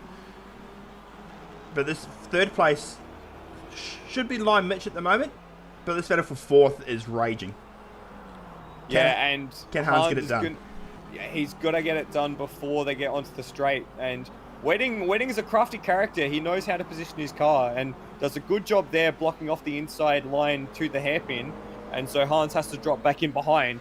So if Wedding can just hold the Sierra at the apex of the final corner, he can hold up the Volvo and get the run onto the main straight. And that's exactly what he does. But they've been joined by Nolan as well. So that's possibly for Nolan a chance to make a bit more of a gain back in the championship, especially over Will Devonish. Not so much on his teammate because Hobbo's still out in front, but certainly any points over Devonish is good points. Absolutely. Yeah, so there you go. The Sierra's just had the ponies over the Volvo down the front straight this time around. But can it hold it under brakes as they fan out 2-3 wide down the towards turn 2? And Hans fires it down the inside, makes the move, and he brings Nolan with him. Nolan's going to try and wrap it around the outside of turn 3 to get 3rd place. But he has to slot back in. So Lewis Wedding there dropped 2 positions in 1 corner. And Nolan's going to get the move done for 3rd as he's going to stick it down the inside of 4 and he's going to muscle his way through. That was a that's aggressive move. Ballsy. Yeah. Great, but aggressive move. So that's as soon as you send him up into 4th place now with Scotty Nolan. And Lewis Wedding, if he can hang on to the back of the Volvo through the technical stuff, but I don't think he's going to be able to. I would not bet on it. No. I realised as I was saying that was a really dicey statement. Yeah. Rosella's also managed to get past Scott Morrill as well, so the Holden's really struggling with their tyre life at the tail end of the race. Luke Joyner has Brock Harvey and Steve Bolger for company, and Dane Liccardo as well. Good result so far for Dane, sitting in 12th. He's up 3 spots from his starting position. He's actually done a good job to keep his nose clean. Yeah, he's shutting up his haters. Well done. Well done, Dane. Yes, well done. So 2 laps to go for our leader, Wayne Spencer. So the margin is 4 seconds between him and Hobson. So you'd think he'd be safe. It came down a second that last lap, but I think Spencer's just managing things. I don't think he's really pushing too hard in this latter stage. Indeed. And Scotty Nolan now, he's got himself a little bit of a margin over the Volvo. When I say a little bit, 0.3 of a second is really not that much, but you don't think he'll see that position now unless Hans drives the wheels off that thing. Or unless traffic comes into it, because they've got Cracker just ahead. Oh, Cam Rutledge, rather. So, through this section especially, turns 4 and 5, this could be really dicey for Nolan. He's going to have to dive down the inside here to preserve the position. Actually, Rutledge does well to just bail off the circuit. So, didn't end up coming to anything in the end. So, disregard everything. As I always do. I've gone the wrong way. Thank you. I appreciate that. No problem. Peter Siraj is down in 6th place now. He's actually going to fall into the hands of Luke Rosella. And a good recovery from Luke Rosella as well after getting taken out at the final corner. He's trying to wrap around the outside here of Peter Wedding, Louis Siraj. He does a great job there. Look at that for a move. Wraps around the outside of the hairpin, and he's going to shut the door as they come into the final corner. Well done. Well done by Rosella, but he's out very wide, but that's just his normal line. Peter Siraj is really hugging that tight apex, trying to shorten up the track as much as he can with that thing of his. And we have the leaders on the final lap now. Leaders on the final lap. Wayne Spencer. You called it. I bloody called it. Floodstradama strikes again. He does. That was a... Honestly, it's been you could see it coming. Wayne's been driving very, very well in that HSV. He's really grown into that car. You started to see around round 4 and 5, he started to match times with the Synergy Sim Racing group and setting the fastest lap in practice. He just needed the cards to fall his way, and after a bit of a poor start, they did fall back into his favor. So awesome to see the Spencer Racing Machine strong in the ATCC, as well as his successes so far in the Porsche Cup, as Hobo lights it up behind him. Yep, and we saw Matty Cecil take a crash to the infield as well. And we've had a change for the podium, the last step of the podium. Scott Nolan has reeled in Lime Mitch. These guys are going three into the final section of corners. So we're going to have to keep an eye on that. But out front, it's Wayne Spencer who's going to take his first victory for the ATCC. Congratulations, Wayne Spencer. Well done, sir. Second place and a massive leg up in the championship now to Brenton Hobson. And third place will be his teammate, Scotty Nolan, making the pass from the last lap. And the Hans Brunswick's going to get him for fourth as well. On the line. Wow. Lime Mitch in 5th place. Luke Rosella in 6th. And Peter Siraj, Lewis Wedding's going to come across in 7th. Scott Murrell, good recovery to 8th. He's up 4 spots from where he started. Luke Joyner in 9th. Brock Harvey recovers to 10th. Steve Bolger in 11th place. Will Devonish, 12th place. Unfortunate for him. On the other hand, Dane Liccardo, 13th. Great result for Dane.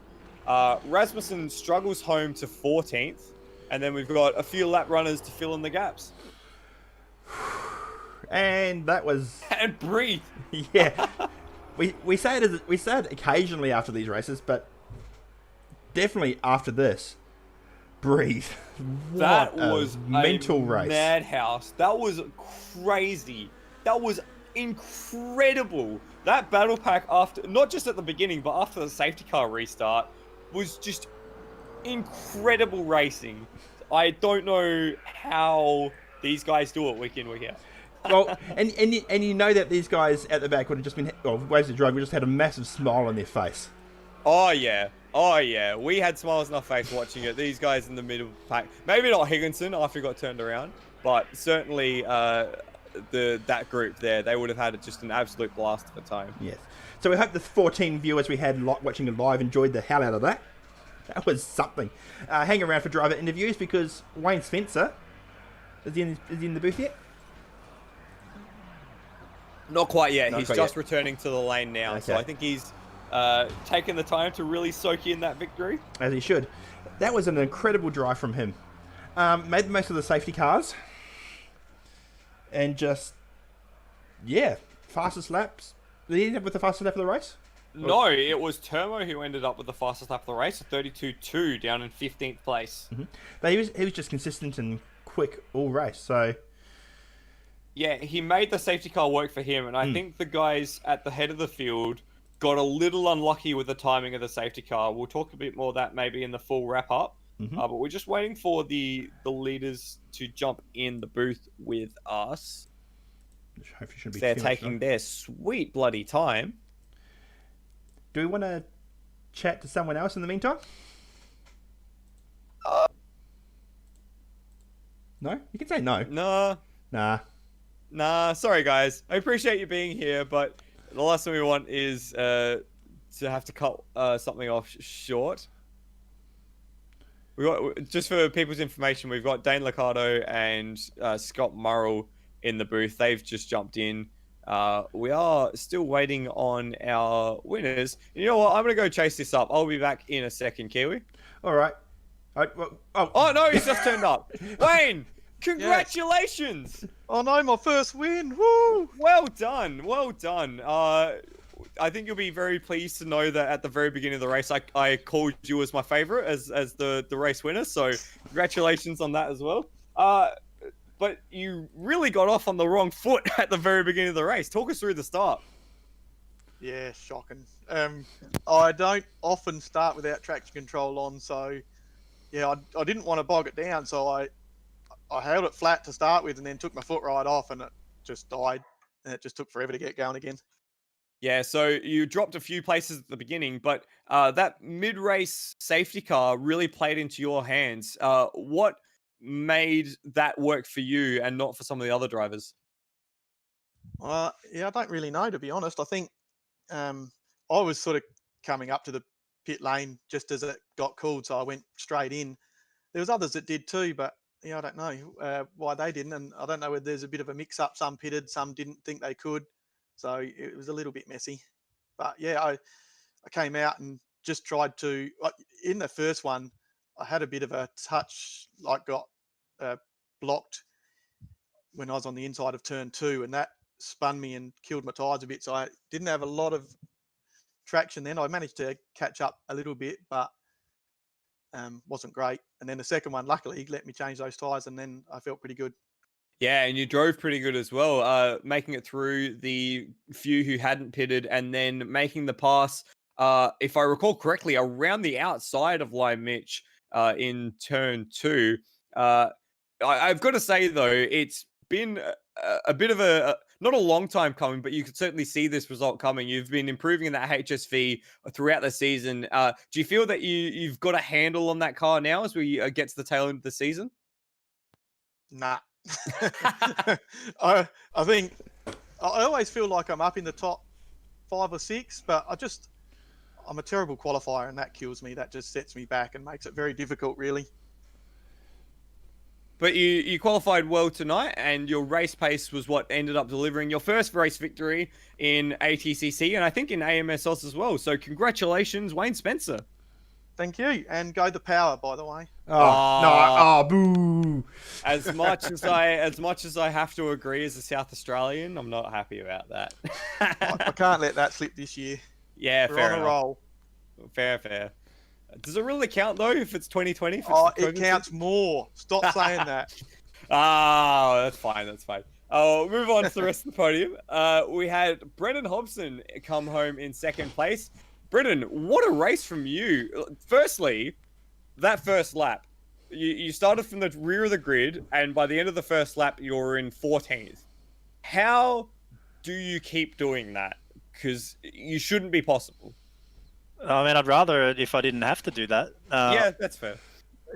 I just from about 2 hours before the race, I decided I wasn't streaming and I was sending it, and everyone was going to get out of the way or get punted, and no one got out of the way. Luckily for them, because they would have been gone. I was furious, and you put my back against the wall in a situation like that, and I'm going to drive it at 11 tenths and see what happens. And we got lucky tonight; we didn't kill anyone, but I mean, it could have easily gone that way. But yeah, I just went as hard as I could every single lap, and I mean, we drove to, was it like 7th or 8th or something, and the safety car came out.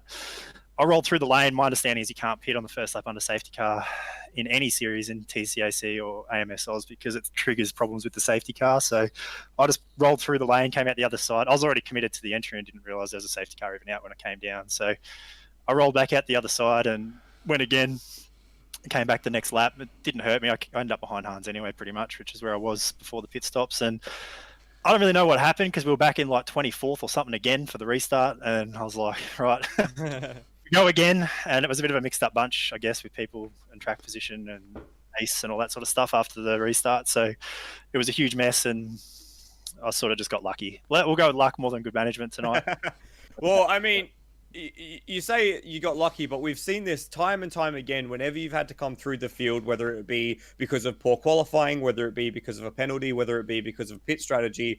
It's not luck if it happens every time. So I think you might be selling yourself a little short there, because not only did you do it at the beginning of the race, but you did it again in that restart. Talk us through that restart, because it was a madhouse. Kiwi and I were having trouble keeping up with everything because there was just so much going on. There was you three in the Synergy Sim racing cars, the two Ecurie Brunswick Mobile, a sea of MHRT Commodores all fighting each other and everyone else through that section. It was amazing stuff.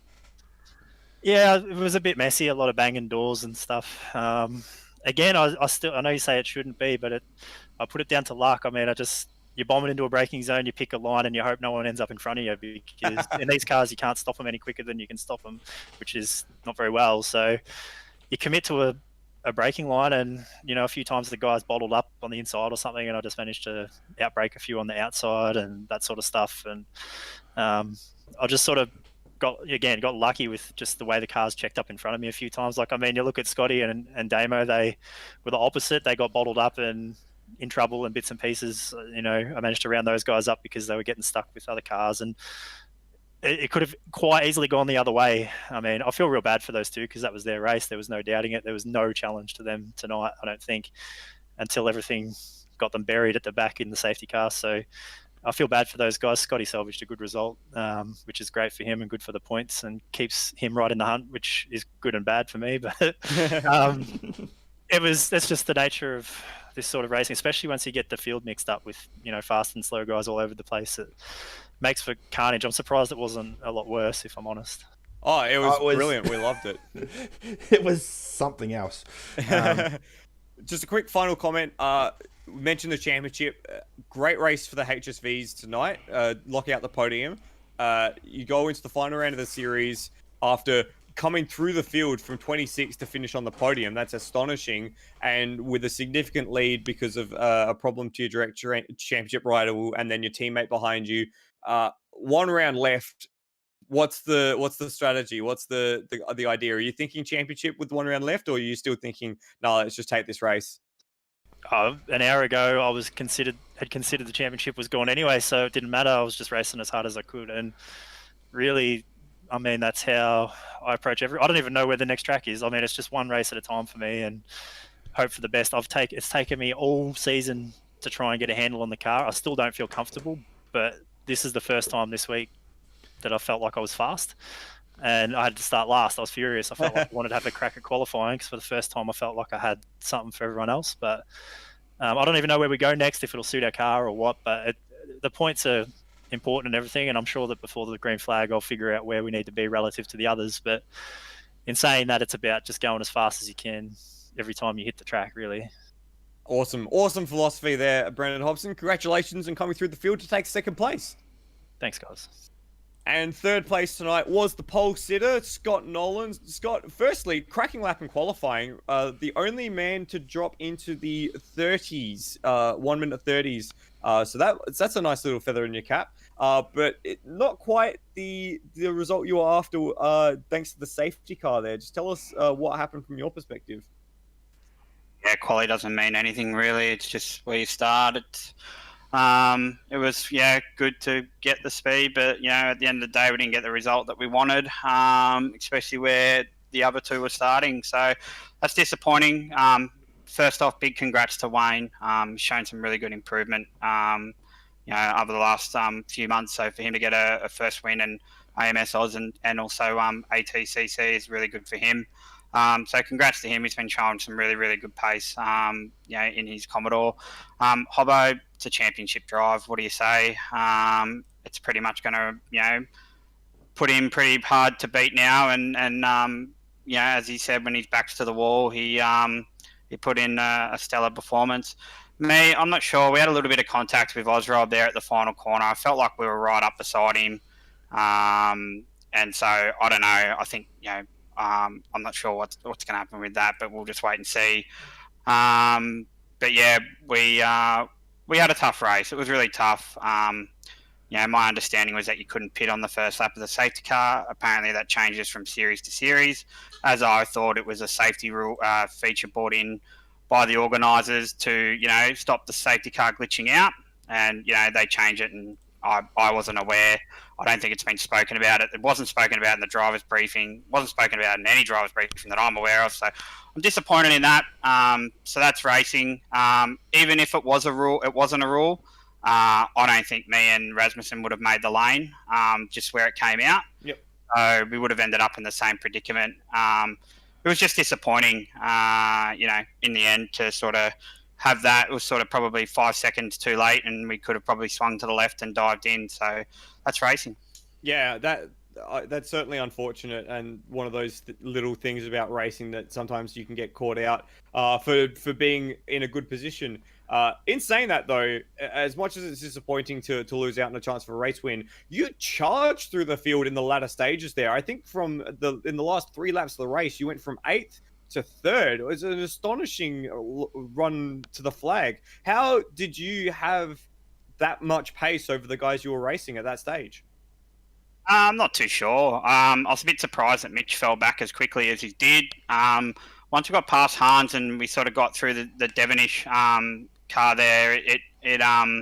Hans kept good pace and it got into fourth, which is good. I don't know if he just sort of stuck behind me and sort of, jumped on the train, but it was good for him to sort of jump on the bandwagon there. But man, it was crazy racing like I knew it would be, and that's just where we didn't want to be. We didn't want to be down there. So you do qualify and put in the performances to not be down there. Unfortunately, we found ourselves down the order, and we had some rough battles trying to get through. I hit my teammate once, and I had to sort of just let him by, and then that caused, I think, like 3 or 4 cars to go by right at the start of the last safety car period at the restart, and then we just sort of got through. We just tried to pick them off. We had a pretty scary battle with Devonish and Murrell. He was really good. He was really kind, and Hans, and somehow we sort of charged through, and Cracker was pretty kind there as a bit of lap traffic too, letting us go through, and we had a good crack at Mitch with a lap to go, and got it done. Yeah, well done. So 3rd place tonight, heading into the finale next time out. Have you got anything in your back pocket to challenge your teammate? No, our cars, I don't think will suit Oran Park that well. I think it'll be very much a Mercedes. I still don't think Will's out of the hunt yet. I think we'll be back in a bit of traffic, and we'll be sort of, hopefully we can get a top 5. That'll be what I'll be gunning for, and if we can finish 2nd in the championship, we moved into that tonight, I'm pretty sure, and we finished 2nd in the championship again behind my teammate. Yes, it's not too bad. It's disappointing. I gave it a red hot crack to have a go at him this year, and I've been the rear gunner for a couple of series because I've either come in late or missed a few rounds or something like that. But this year was the year, and we've been probably one of the most consistent finishers. We just don't have the first places to our name. We've only got 1, which was round 1. We've had a worse finish at 6th, where everyone else, I think, has got a worse drop round than that. And we're still not there. So to be honest, it's going to be disappointing to finish 2nd. But I'd definitely rather him finish 1st, or my other teammate finish 1st, than anyone else. Fair enough. Well, congratulations on your 3rd place tonight, and best of luck for the finale in 2 weeks. Yeah, thanks, guys. And on the note of the finale in 2 weeks, I've just been handed the provisional points. Thank you, Scotty Nolan, as well. It is a 8-point gap between Hobbo and Scott Nolan for the top of the championship. Hobbo at 237 and Nolan at 229. Devonish, after a pair of poor results, drops down to 3rd at 222. So that's 7 points between himself and Nolan for 2nd place. Light Mitch is still in the hunt with 219. So he's in the hunt for possibly 2nd place, maybe even 1st, should things go absolutely pear-shaped out the front.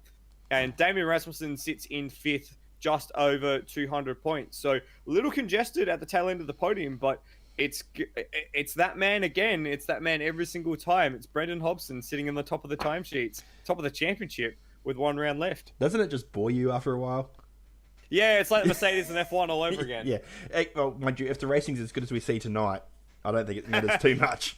Yeah, exactly. I like, you're exactly right. If the racing is as good as it is, doesn't really matter. To me, at least, as a neutral, as an observer, it doesn't really matter who wins. I was going to ask you for a highlight, but I think that'd be really unfair of tonight's racing. Just everything, an entire thing, highlight start to finish. Yes, everything is a highlight. I do want to take a moment to actually highlight a few specific performances. Firstly, Wayne Spencer's first win, amazing. That's a really big one, so congrats to him. I do want to point out Dane Liccardo. I think a 13th result is a really, really good start, because he didn't really make too many mistakes. His pace wasn't too far away. So, compare that to some of the other guys who were quick but got tangled in things. He finished right behind Will Devonish, and Will Devonish had much better pace than him. So, well done, Dane. Thanks again. Yeah, fair. Shut up, Dane. He had to get it in. Yeah, and finally, I do also want to mention Termo. Fastest lap of the race, was doing very well in the early part, and after the safety car as well. I think got caught out with the pit strategy and with his spin. I think it's a wonder of what could have been if he didn't have his spin, which took him all the way down to the back end of the field. And I also want to say good drive from Hans. I thought you might have snuck a podium at the end there. He got very close, Yeah. very close for Hans. He We've did. made a habit of interviewing him at various points of various seasons for podium positions. Yeah, and his head's not going to fit in Melbourne anymore. Nice. Anyway, on that note, I think we should wrap this up because I need to have a shower after that. Whoa. A hot, sweaty shower. Indeed. Thanks as always to Brock for putting his mod together and the tyres he put, week in, week out. Thanks to everyone involved in the stewarding and organisation of this series. Thanks to Nether for his graphics as always. We can't do it without you. And thanks to Michael Zalavari Thank you, Chris. for holding my hand through this again.